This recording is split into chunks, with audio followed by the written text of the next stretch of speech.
Student, welcome to physics কক্ষা। আজ আমরা নিট ফিজিক্সের কিছু প্রিভিয়াস ইয়ার করব ইউনিট এবং ডাইমেনশন চ্যাপ্টারে। ইউনিট অ্যান্ড ডাইমেনশন চ্যাপ্টারে তোমরা সকলেই জানো কিন্তু যে 2 থেকে 3 মার্কস আমার প্রতি বছরে নিটে আসছে এবং তিনটে জায়গা আছে যেখান থেকে প্রতি বছরই অল্টারনেট ইয়ারে কোশ্চেন আছে। একটা কি ইউনিট এবং ডাইমেনশন, একটা কি ডাইমেনশন অ্যানালাইসিস,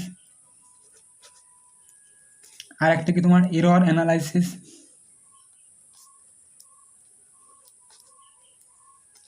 আর একটা ড্রাইভ ডাইমেনশন অর ফর্মুলা।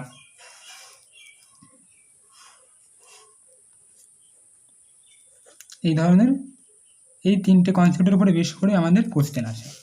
তো আজ ডাইমেনশন অ্যানালাইসিসটা তোমাদের সাথে শেয়ার করব। দেখো ডাইমেনশন কি বলে, ডাইমেনশন অ্যানালাইসিস আসছে কোথা থেকে? প্রিন্সিপাল অফ হোমোজিনিটি থেকে। তো প্রিন্সিপাল অফ হোমোজিনিটি কি বলে আগে সেটা আমাদের জানা দরকার। প্রিন্সিপাল অফ হোমোজিনিটি বানানগুলো যদি মনে করো না, বানান আমার সমস্যা আছে। কি বলে principle of homogeneity? If two physical quantity are added or subtract or equate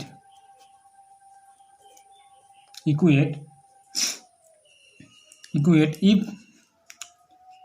those physical quantity are have same dimension।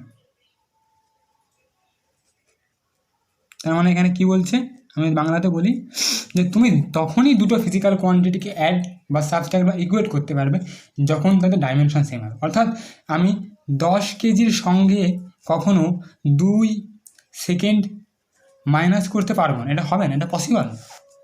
আমি কখনোই 10 মিটারের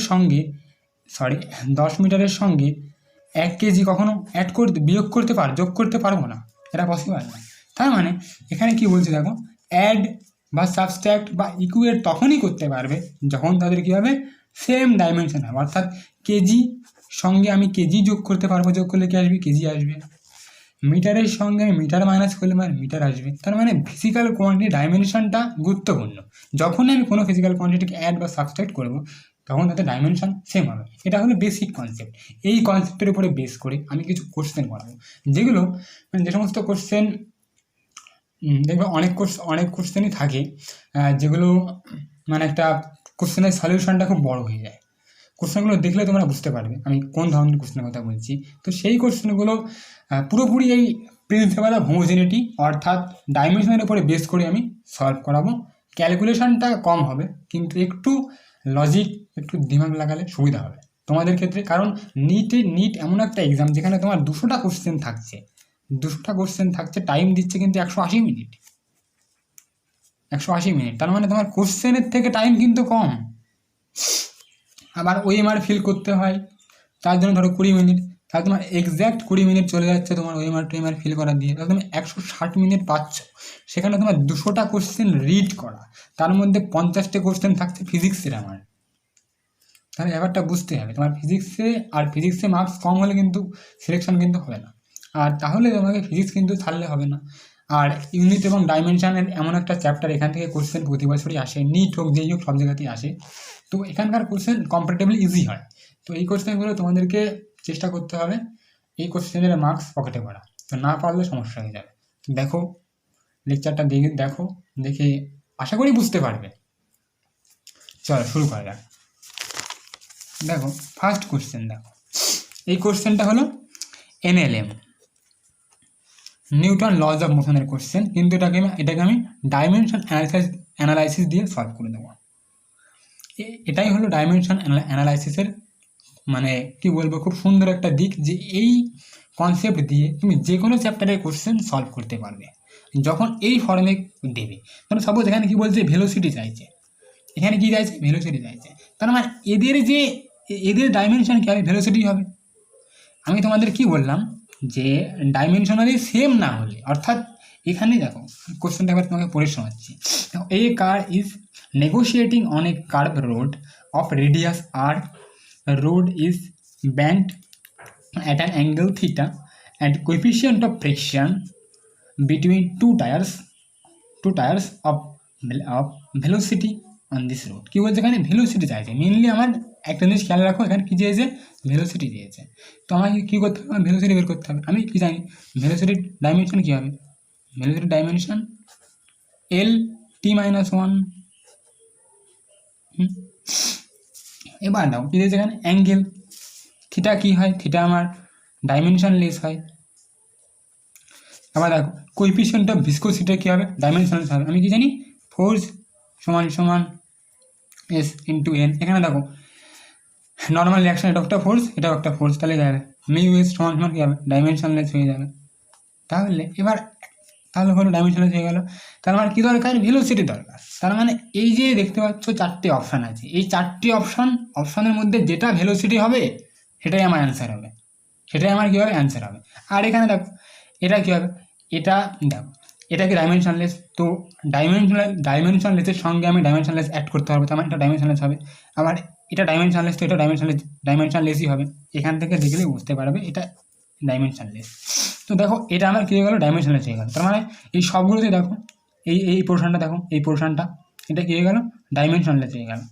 এইটা কী হয়ে গেল, সরি এখানে আরটা থাকছে, এটা দেখো এই পোর্শনটা কী হয়ে গেল ডাইমেনশনলেস হয়ে গেল, এটা কী হয়ে গেল ডাইমেনশনলেস হয়ে গেল।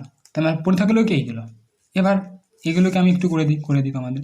দেখো এ কী আছে জি কী হবে অ্যাক্সেলারেশন, মানে এল টি মাইনাস টু ইন্টু আর স্কোয়ার মানে কি রেডিয়াসের স্কোয়ার, তার মানে কী হবে এল এর স্কোয়ার। তাহলে দেখো এখানে এল কটা হচ্ছে, এল আমার 3টে এল হয়ে যাচ্ছে আর 2টো টি হয়ে যাচ্ছে, তাহলে এটা কি হবে এটা ভেলোসিটির সমান, তার মানে আমার এ অপশান হচ্ছে না।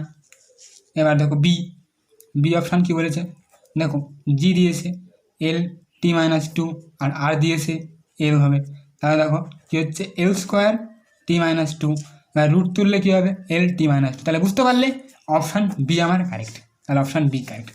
এই কোশ্চেনটা তুমি যদি সলিউশন দেখো বইতে তাহলে কিন্তু অনেক বড় হবে।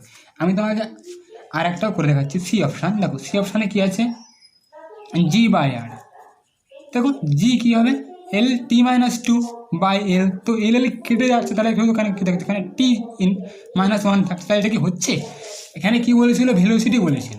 তো আমার এই অপশানগুলোর মধ্যে ভেলোসিটি থাকবে তবেই তো সেম হবে ডাইমেনশনালি, তাহলে দেখো বি আমার অ্যান্সার। এবার দেখো আর একটা কোশ্চেন, এটা এখানেই হয়ে যাবে। কী বলেছে if maximum acceleration of oscillating particle is alpha and maximum velocity beta. কী বলেছে এখানে, তাহলে কী বলেছে টাইম পিরিয়ড বের করতে বলেছে। এখানেও সেম একই কনসেপ্ট আমি কাজে লাগাবো। আলফা কী দিয়েছে আমাদের, আলফা দিয়েছে অ্যাক্সিলারেশন, তাহলে এল টি মাইনাস টু, আর বিটা কী দিয়েছে ভেলোসিটি মানে এল টি মাইনাস ওয়ান। আমার কী দরকার টাইম দরকার, তাহলে অপশানগুলোতে দেখো এতে এ কী আছে আলফা বিটা, তাহলে আলফা কি এল টি মাইনাস টু আর এখানে এল টি মাইনাস ওয়ান, তাহলে এল কেটে গেল, তাহলে এটা যদি উপরে যায় তাহলে কী হবে আমার এখানে শুধু টি পরে থাকবে কিনা, দেখো টি পরে থাকবে মাইনাস টি পরে থাকবে, তাহলে এটা কি হবে না, তাহলে আমার অপশান এ হচ্ছে না। এবার দেখো বি, দেখো অপশান বি দেখো, আমি যদি বি গুণ করি অর্থাৎ গুণ করলে কি হবে এল T minus two into L T minus one, দেখো গুণ করলে আমার এল বেড়ে যাচ্ছে, মানে এল কাটছে না, আমার এল কাটতে গেলে আমার উপর নিচে থাকবে। এখানে দেখো এটা দেখো option C L T minus one by L T minus two, তাহলে এটা কেটে গেল। এবার যদি এটা উপরে তাহলে কী হবে টি হবে, তাহলে অপশান সি আমার অ্যান্সার হয়ে গেল। তাহলে ডাইমেনশন অ্যানালিসিসের সাহায্যে তোমরা কিন্তু কোশ্চেনগুলো ইজিলি সলভ করতে পারছো। শুধু কি দেখতে হবে যে আমার যেটা অপশান দেবে সেটা কী হবে ডাইমেনশনালি সেম হবে। তো আমার এখানে টাইম পিরিয়ড চেয়েছে, তার মানে আমার এই অপশানে আমার কী থাকবে টাইম পিরিয়ড থাকবে। 2π কী হয় ডাইমেনশনলেস হয়, এখানে দেখো 2π ডাইমেনশনলেস হয়, 2π ডাইমেনশনলেস হয়, 2π ডাইমেনশনলেস, মানে 2π বাদ হয়ে গেল আমার। আশা করি কোশ্চেন দুটো বুঝতে পেরেছ, না বুঝতে পারলে